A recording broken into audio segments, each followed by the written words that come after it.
À Davos, les élites politiques et économiques se rassemblent alors que l'Europe est confrontée au plus grand défi de son histoire dans ses relations avec Washington.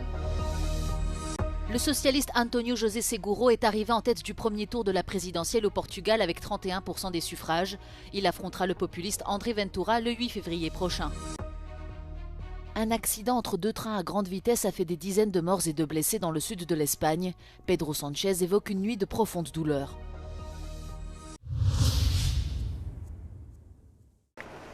Le Forum économique mondial de Davos pourrait être cette année sans précédent. Ce rassemblement annuel des élites politiques et économiques intervient alors que l'Europe est confrontée à la plus grande épreuve de son histoire en ce qui concerne ses relations avec Washington, son modèle économique et l'organisation de sa sécurité.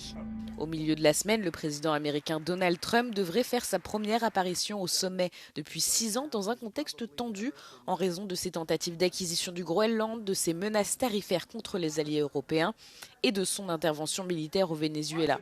Cette série de mesures a suscité un profond malaise parmi les dirigeants européens qui considèrent que la volonté de prendre le contrôle de l'île Arctique sape les fondements de l'OTAN. Dimanche, le Royaume-Uni, le Danemark, la Finlande, la France, l'Allemagne, les Pays-Bas, la Norvège et la Suède ont publié une déclaration commune affirmant que les actions de Trump concernant le Groenland risquaient d'entraîner une spirale vers le bas dangereuse et de nuire aux relations transatlantiques.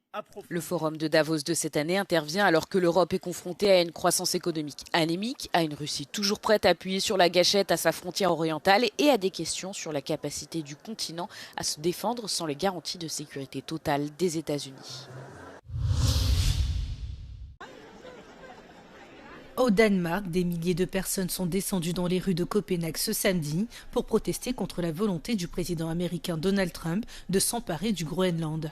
Des manifestations ont également eu lieu dans plusieurs autres villes danoises, les manifestants étant réunis sous un seul slogan « Ne touchez pas au Groenland ». We're protesting against the orange dictator in the US who is trying to bully his way to undermine the sovereignty of the Greenlandic people and take away their right to decide who they want to be part of. Des manifestations qui font suite aux menaces proférées vendredi par Donald Trump d'imposer des droits de douane au pays qui s'oppose à son projet de prendre le contrôle du Groenland, territoire autonome danois riche en minerais. L'affiche du second tour de la présidentielle au Portugal est désormais connue et c'est un séisme politique dans le pays.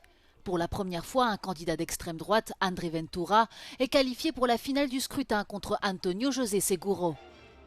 Selon des résultats partiels quasi complets, le socialiste est arrivé en tête du premier tour ce dimanche avec 31% des suffrages contre 23,5% des voix pour le leader du parti populiste Chega. Le Premier ministre Luis Montenegro, reconduit en mai dernier à la tête d'un exécutif minoritaire, devra en tout cas cohabiter avec un chef de l'État qui n'est pas issu de son camp, contrairement au président sortant, le conservateur Marcelo Rebelo de Sousa.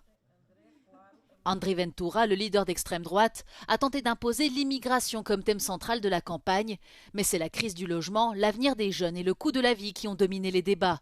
Le second tour aura lieu le 8 février prochain.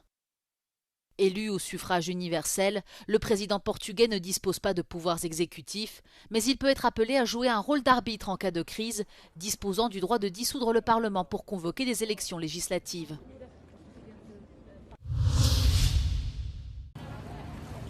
Un train à grande vitesse a percuté un convoi venant en sens inverse ce dimanche soir dans le sud de l'Espagne, faisant au moins 39 morts et plus de 170 blessés, selon le dernier bilan communiqué par la garde civile.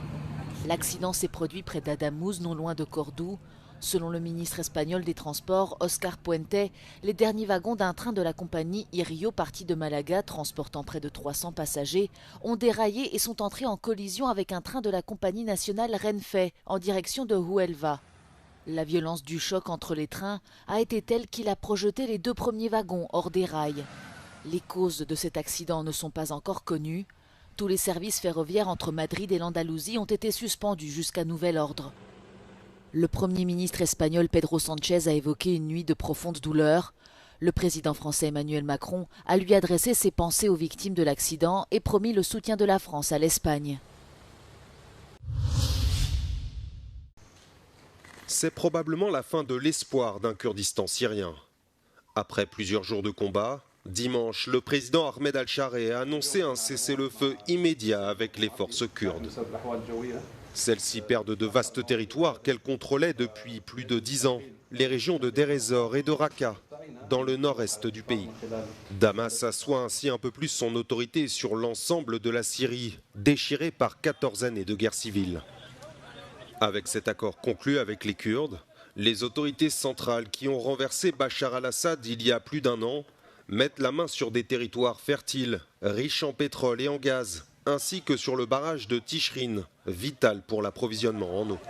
En échange de cette perte d'autonomie, les Kurdes obtiennent des droits culturels et linguistiques ainsi que des postes dans les ministères de la Défense et de l'Intérieur à Damas. Concernant les prisonniers étrangers, notamment européens du groupe État islamique, l'accord prévoit qu'ils passent sous le contrôle de l'État central. Dans les rues de Paris, ils étaient des milliers de personnes rassemblées ce week-end pour exprimer leur soutien aux manifestants iraniens qui réclament la chute de la République islamique. Le mouvement de contestation, qui a débuté le 28 décembre dernier, est très sévèrement réprimé par les autorités. Le 7 janvier, le pays a été plongé dans un blackout total. Toutes les lignes téléphoniques ainsi qu'Internet ont été bloquées. Cet Irano-américain, qui a pu entrer en contact avec ses proches restés en Iran, raconte le calvaire que vit la population.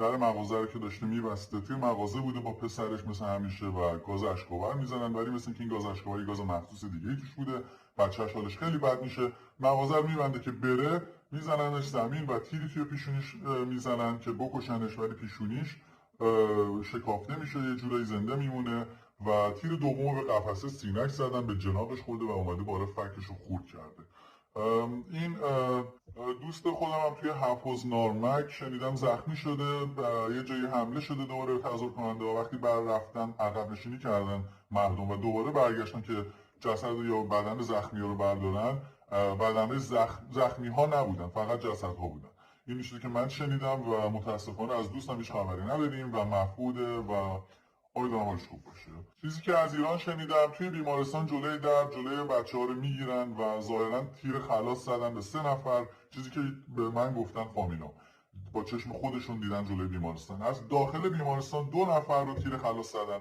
من حرف میزنم برای اینکه مصرف دوز بالای آرامبخش مصرف کردم و گریه‌هامو کردم الان Des propos confirmés par sa sœur qui vit en Iran.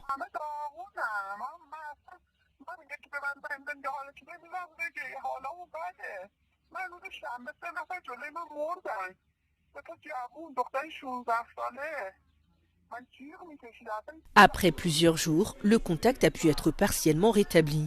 Depuis, les images partagées témoignent de la violence de la répression. Selon plusieurs sources, plus de 12 000 personnes auraient été tuées. En Chine, le taux de natalité a atteint en 2025 son niveau le plus bas jamais enregistré, selon les données officielles publiées ce lundi. Un recul qui a par la même occasion entraîné une baisse de la population pour la 4e année consécutive, malgré les efforts déployés pour inverser la tendance. En 2025, la Chine comptait environ 1,4 million d'habitants, soit 3 millions de moins que l'année précédente. Le pays est confronté à une crise démographique après avoir vu son taux de natalité diminuer de moitié au cours de la dernière décennie, malgré la fin de la politique restrictive de l'enfant unique. Le taux de mariage est également à son plus bas niveau historique, de nombreux jeunes couples chinois n'étant pas motivés à avoir des enfants en raison du coût élevé de leur éducation et de leurs préoccupations professionnelles. Les autorités ont tenté de remédier à ce problème par une série de mesures telles que des subventions pour la garde d'enfants, des crèches publiques gratuites ou encore l'augmentation des taxes sur les contraceptifs. Depuis mars dernier, une campagne contre le narcotrafic bat son plein pour la police hongroise. 9000 procédures pénales ont été engagées, 1,5 tonne de produits saisis. Pourtant, les drogues peu chères, coupées et extrêmement nocives continuent de causer d'énormes problèmes dans les communautés résidant dans les bidonvilles. Environ 400 personnes vivent dans le bidonville situé à la périphérie de Bog, à 30 km de Budapest. Selon une association qui vient en aide aux habitants, 70 à 80% des résidents y consomment de la drogue ou ont un membre de leur famille qui en consomme. szegénység, a kilátástalanság, az a helyzet, amiben élnek, ezek mind-mind hozzáadódnak ahhoz, hogy valami olyan szerhez nyúljanak, ami egy kicsit más nyújt nekik, ami kicsit kiszakítja őket ebből a rossz helyzetből. Tehát, hogy azért a designer drogok azok valami jó érzetet adnak az embernek, és szerintem ez az, amit keresnek a drogokban. L'association Bogache est active dans la ville depuis 15 ans. Ils ont vu la situation en matière de drogue se détériorer ces dernières années, un échec pour les forces de l'ordre, mais aussi pour les services sociaux et de protection de l'enfance.